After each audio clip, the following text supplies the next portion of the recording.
बिस्मिल्लाहिर्रहमानिर्रहीम। अस्सलाम वालेकुम। कैसे हैं आप सब? उम्मीद करती हूँ आप खुश होंगे, आबाद होंगे और मज़े में होंगे।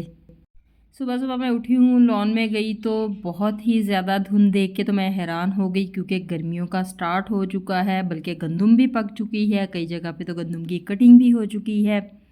और आज सुबह इतनी ज़्यादा धुंध थी कि कुछ भी नज़र नहीं आ रहा था। बिल्कुल ऐसे लग रहा था जैसे सर्दियों के दिन का आगाज़ हुआ हो। जबकि सर्दियां तो कब की जा चुकी हैं, गर्मियों का आगाज़ हो चुका है, बल्कि पंखे भी चल रहे हैं और अच्छे खासे लॉन के कपड़े भी डल रहे हैं। तो काफ़ी मज़े का मौसम लग रहा था और कुछ अजीब सा भी लग रहा था कि धुंध में कुछ भी नज़र नहीं आ रहा था।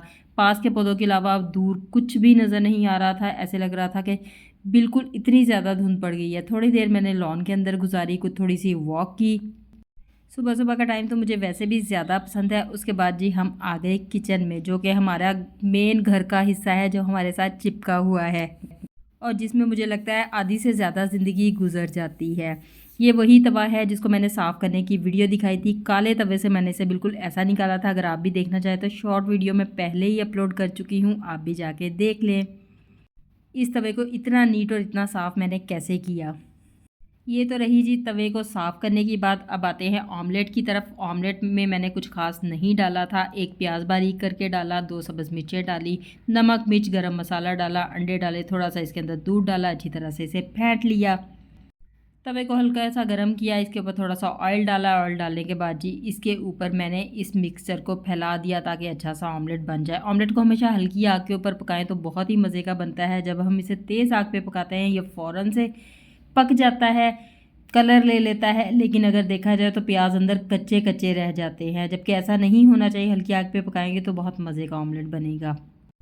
ऑमलेट तो हमारा हल्की आग पे बनता रहेगा। उसके साथ जी मैंने पराठे बेलना स्टार्ट कर दिए और पराठा मैंने इस तवे के ऊपर डाल दिया। इस तवे को दोबारा काला तो हो जाना है, लेकिन जो मैल इसके इर्द गिर्द जमी हुई थी, अब इसका काफ़ी टाइम गुजर जाएगा और फिर काफ़ी टाइम के बाद मुझे इसे दोबारा साफ़ करना पड़ेगा। पराठे आप घी में बनाएं, ऑयल में बनाएं, जिस तरह से भी बनाएं, तवे को गर्म करके फिर उसके ऊपर डाल लें। बहुत ही मज़े के पराठे बनते हैं। तो जिस घर में सुबह पराठों का नाश्ता होता है वहाँ पे तो पराठे ही बनते हैं। हमारे घर में मिक्स नाश्ता होता है, कुछ पराठों का नाश्ता कर रहे होते हैं, कुछ ब्रेड खा रहे होते हैं, कुछ चाय रस खा रहे होते हैं। कोई समझ नहीं आ रही होती। मुझे तो ऐसे लगता है जैसे मैंने एक होटल खोला हुआ है। उसमें जिस सब अपनी डिमांड बता देते हैं, उसके मुताबिक मैं उन्हें नाश्ता बना देती हूँ। तो यहाँ पे 2 बच्चों को ऑमलेट और पराठा चाहिए था, तो इसलिए मैंने यहाँ पे ऑमलेट पकने के लिए रख दिया, साथ पराठे बनाने भी स्टार्ट कर दिए। होटल वाली बात तो मैंने मजाक में की है, ऐसा कुछ भी नहीं है। बच्चों को जो चीज़ पसंद हो अगर उन्हें वही बना के दे दी जाए तो बहुत आराम से और बहुत शौक से खा लेते हैं। कुछ बच्चे तो ऐसे होते हैं जो सब कुछ खा लेते हैं। कुछ बच्चे ऐसे होते हैं अगर आप उनकी पसंद की चीज़ नहीं बना के देते तो वो खाना ही नहीं खाएंगे। आप 1 टाइम नहीं दोगे, 2 टाइम नहीं दोगे, वो खाना ही नहीं खाएंगे कि हम नहीं खाएंगे, आपने ये क्यों बनाया है। इसलिए थोड़ी सी बच्चों की पसंद को मैं मद्देनज़र रखते हुए चीज़ें बनाती हूँ ताकि इजीली वो खा लें। तो इसी दौरान जी हमारा एक पराठा पक चुका है, जो कि बहुत ही ज़बरदस्त और मज़े का बना है। ऑमलेट को मैंने बहुत ही हल्की आग के ऊपर रखा था, इसलिए उसको कोई इतना असर नहीं पहुंचा था। अब मैंने उसकी थोड़ी सी आग तेज़ की ताकि वो भी बन जाए। ज़िंदगी तो ऐसे ही मज़े में चलती रहती है और इसने चलते ही जाना है। आज हम हैं, कल हम नहीं होंगे, बस ऐसे ही चलते जाना है।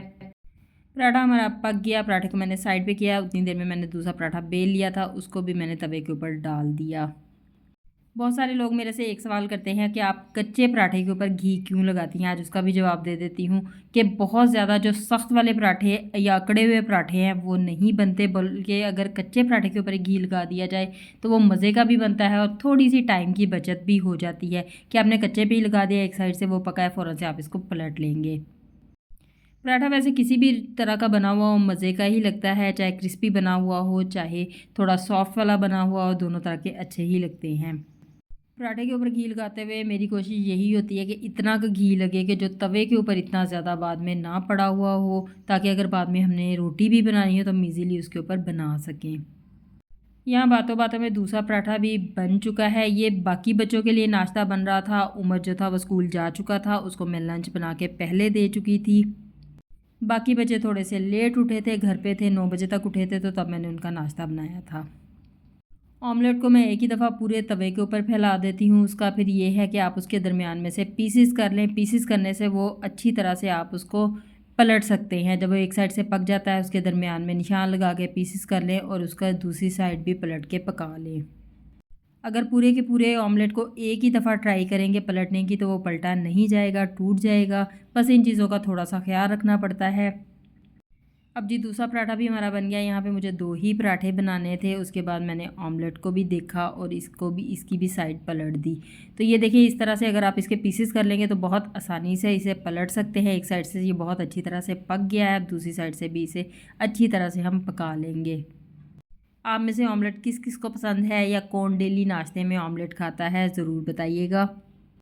यहाँ पे अगर आप देखें तो ऑमलेट बिल्कुल भी नहीं टूटा बल्कि बहुत अच्छा बन गया। लेकिन अगर मैं इस पूरे के पूरे को इकट्ठा पलटने की कोशिश करती तो इस सारे ने टूट जाना था और अच्छा नहीं बनना था। वैसे हम बड़े तो इसे तोड़ के भी खा लेते हैं या टूटा हुआ भी खा लेते हैं, लेकिन बच्चों की साइकी में थोड़ी सी ये बात होती है कि अगर ऑमलेट बना है तो पूरे का पूरा साबित हो, फ्राई अंडा है तो उसकी जर्दी बिल्कुल ना पकी हुई हो।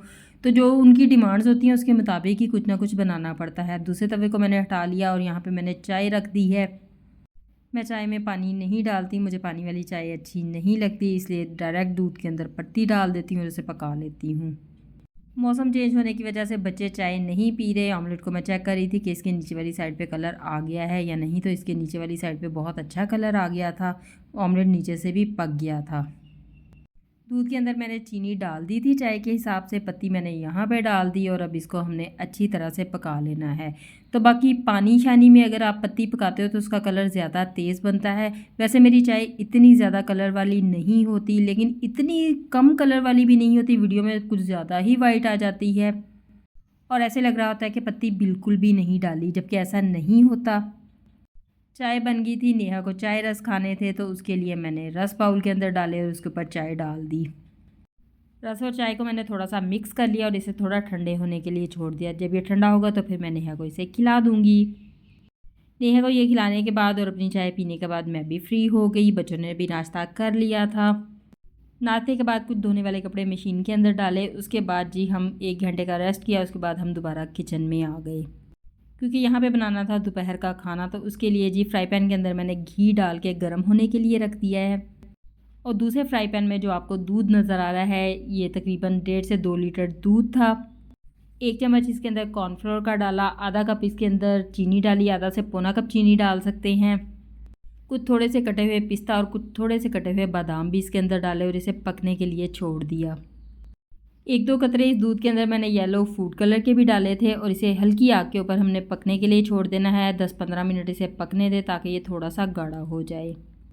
यहाँ ये घी भी गर्म हो गया था। आप ब्रेड को घी में भी फ्राई कर सकते हैं और ऑयल में भी फ्राई कर सकते हैं। घी में टेस्ट ज़्यादा मज़े का बनता है। अब आप सोच रहे होंगे ये बन क्या रहा है, तो यहाँ पे मैं शाही टुकड़े बना रही थी। ईद पे मैंने नहीं बनाए थे तो बच्चों को यही था कि आपने तो हमारी ईद ही ख़राब कर दी है, शाही टुकड़े नहीं बने तो ईद ही नहीं लग रही। तो ईद गुजर गई थी तो मैंने सोचा आज इन्हें शाही टुकड़े बना दिए जाएँ। ब्रेड के किनारों को काट दिया था मैंने, इसको दरमियान से 2-2 पीसेस कर लिया था।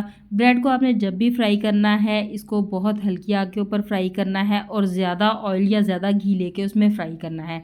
बहुत कम के अंदर फ्राई करेंगे तो वो सारा ऑयल या घी ब्रेड ही जज़्ब कर लेगी और वो शाही टुकड़े मज़े के नहीं बनेंगे। और अगर ज़्यादा ऑयल या घी के अंदर ब्रेड को फ्राई किया जाए तो वो क्रिस्पी भी बनती है, कलर भी बहुत प्यारा आता है और वो ऑयल या घी जज़्ब भी नहीं करती, बल्कि बहुत आसानी से इसके अंदर से निकल जाता है, बहुत ही क्रिस्पी सा बन जाता है और शाही टुकड़ों का टेस्ट बहुत ही मज़े का बनता है। ब्रेड को फ्राई करने के साथ साथ मैं दूध को भी चेक करती जा रही थी। अगर शाही टुकड़ों को देखा जाए तो ये सबसे आसान बनने वाला मीठा है। आप मिनटों के अंदर इसको बना सकते हैं और ये बहुत मज़े का मीठा बनता है और बहुत ही ज़बरदस्त बनता है। तो आप भी इसको ट्राई ज़रूर कीजिएगा, बहुत ही आसान सी इसकी रेसिपी है और मज़े की है।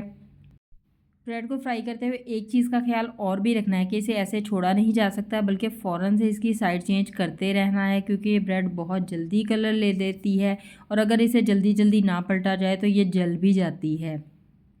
तो यहाँ ब्राउन कलर होने पे इसे घी में से निकाल लें, अच्छी तरह से इसका घी एक्स्ट्रा निकाल दें और इसे किसी छलनी के अंदर रख दें। इसी तरह से मैंने इसको फ्राई किया और फ्राई करते करते इन पीसेस को मैंने छलनी के अंदर रखना स्टार्ट किया ताकि एक्स्ट्रा इसका सारा घी निकल जाए। और अब मैंने बाकी ब्रेड के पीसेस भी इसी तरह से फ्राई करना स्टार्ट कर दिए। तो ये मीठा मुझे ख़ुद को भी ज़ाती तौर पे बहुत पसंद है और ये बहुत मज़े का भी बन जाता है और बहुत जल्दी बनता है। ईज़ी सी रेसिपी है, एक ही टाइम आप दूध के अंदर सारी चीज़ें डाल के हल्की सी आग पे उसे पकने रख दें और उतनी देर में आप साथ ब्रेड फ्राई कर लें। मगर इस मीठे को अगर आप सोचें कि गेस्ट आने वाले हों, आप एक दिन पहले बना के रख लें तो फिर इसकी लुक सारी ख़राब हो जाती है, ये मज़े का नहीं बनता। लेकिन उसकी भी मैं आपको एक टिप देती हूँ, अगर आप इस तरह से भी करना चाहें तो कर सकते हैं। जब भी शाही टुकड़े बनाएं, इसको आपने जब सर्व करना हो तो इसको छोटे बाउल्स के अंदर सर्व करें। उसका ये फ़ायदा होगा कि 1 या 2 पर्सन या 3 पर्सन उसको खाएंगे तो उतना वो खाया जाएगा, उसकी लुक भी ख़राब नहीं होगी। इस तरह से मैंने छोटी एक डिश ले ली है। डिश को थोड़ा सा गहरा होना चाहिए ताकि हम इस अच्छी खासी क्वांटिटी में इसके अंदर दूध डाल सकें। एक मैंने शीशे की डिश ली है, उसमें ब्रेड सेट की है। 2 मैंने प्लास्टिक के बॉक्सेस ले लिए हैं, उसके अंदर भी ब्रेड सेट कर ली है और अब इसके अंदर अच्छा खासा दूध मैंने डाल देना है। ये तो मैं घर खाने के लिए बना रही हूँ, इसलिए इसके ऊपर मैं अभी से अच्छा खासा दूध डाल दूँगी। लेकिन अगर आप गेस्ट के लिए बना रहे हो तो आप इस दूध की कुछ मिकदार को साइड पे रख लें। जब आप इसे दस्तरखान पे सर्व कर रहे हो तो उस टाइम आप वो दूध इसके ऊपर शामिल कर दें तो बहुत ही ज़बरदस्त लुक के साथ आपके शाही टुकड़े हाज़िर हो जाएंगे और वो ऐसा ही लगेगा आपने अभी अभी ताज़ा ताज़ा बनाई हैं। कुछ कटे हुए पिस्ता बादाम इसके ऊपर छिड़क दिए और अब इसको हमने कर लेना है बहुत अच्छी तरह से ठंडा। शाही टुकड़े जितने ज़्यादा ठंडे के उतने ही मज़े के लगेंगे। इसे मैंने बना के फ्रिज में रख दिया था। यहाँ पे जी अब तकरीबन 2 बजे का टाइम था, दोपहर के खाने का टाइम हो गया था। मैंने चिकन कढ़ाई बनाई थी, कुछ पड़ी थी जो कि बच्चे नहीं खा रहे थे। इसमें मसाला बहुत कम था, बच्चे मसाला ज़्यादा शौक़ से खाते हैं। अब उसका भी मैं आपको तरीका बताती हूँ कि आप कैसे इसको बढ़ा सकते हैं। मैंने कुछ दही ले लिया और उसको बहुत अच्छी तरह से मैंने फेंट लिया और इस चिकन कढ़ाई के अंदर मैंने ये दही शामिल कर दिया है। ये कल की पकी हुई चिकन कढ़ाई थी। पकते हुए खाने के अंदर जब भी आप दही डालें तो बेहतर है कि आग को थोड़ी देर के लिए बंद कर दें, दही इसके अंदर डालें, अच्छी तरह से मिक्स करें और आग को दोबारा फिर चलाएं। अगर आप तेज़ आग के ऊपर ही दही को शामिल करेंगे तो दही की गुठलियाँ बन जाएंगी, दही फटा फटा सा हो जाएगा और जो आप ग्रेवी बनाने की सोच रहे हैं वो इतनी मज़े की नहीं बनेगी। अब यहाँ पे दही शामिल करने के बाद मैंने इसकी आग को दोबारा से जला दिया है। आग को मैंने हल्का रखा है, इसे मिक्स करना है और इसे पकने के लिए छोड़ देना है। लेकिन उससे पहले 1 खाने का चम्मच इसके अंदर तिक्का मसाला का मैंने डाल दिया है। ये जो ग्रेवी बढ़ाने के लिए हमने इसके अंदर दही डाला है तो ये स्पाइस को बहुत ही बैलेंस कर देगा। तो यहाँ पे 1 चम्मच तिक्का मसाला का भी डाला जा सकता है और अगर कौरमा मसाला हो तो उसका भी आप डाल सकते हैं। बहुत अच्छी तरह से इसे मिक्स कर लें। जब ये पकना स्टार्ट हो जाए तो आप आग को तेज़ कर लें और उसके बाद इसे तेज़ आग पे इस दही के पानी को अच्छी तरह से खुश्क कर लें। इस तरह से ग्रेवी भी बढ़ जाएगी और जो सालन है उसका टेस्ट बहुत ही ज़्यादा मज़े का हो जाएगा। यहाँ पे मैंने इसे तकरीबन 6-7 मिनट तेज़ आग के ऊपर पका लिया। यहाँ अगर आप देखें तो सारे का सारा ऑयल भी दोबारा से निकल आया है। सालन में से ऑयल निकालने की आसान सी टिप है कि जब आपको लगे सालन पक गया, हल्की सी आग करके इसको चूल्हे के ऊपर छोड़ दें तो ऑयल सारा निकल आता है। अब यहाँ पे इसके ऊपर कुछ बारीक कटा हुआ सब्ज़ धनिया मैंने इसके ऊपर डाल दिया है। बहुत ही ज़बरदस्त और मज़े का ये सालन हमारा तैयार हो गया है। यानी पहले से बने हुए सालन को मैंने रीन्यू कर लिया है। इसके साथ जी बच्चे पराठे ही खाते हैं, रोटी नहीं खाते, तो उनके लिए पराठे बना लिए थे। मैंने अपने लिए रोटी बना ली थी। हम पाकिस्तानी लोग हैं, हर चीज़ को अच्छे से यूज़ करना जानते हैं, तो इसी तरह से हमने अपने सालन को भी एक नई लुक दे दी और एक नया टेस्ट दे दिया। उम्मीद करती हूँ आज की मेरी वीडियो आपको पसंद आई होगी। कुछ आपके माइंड में भी आए तो आप कमेंट सेक्शन में मेरे साथ शेयर कर सकते हैं। इसके साथ ही अब मुझे इजाज़त है। अपना बहुत सारा ख्याल रखिएगा, दुआओं में याद रखिएगा। अल्लाह हाफिज़।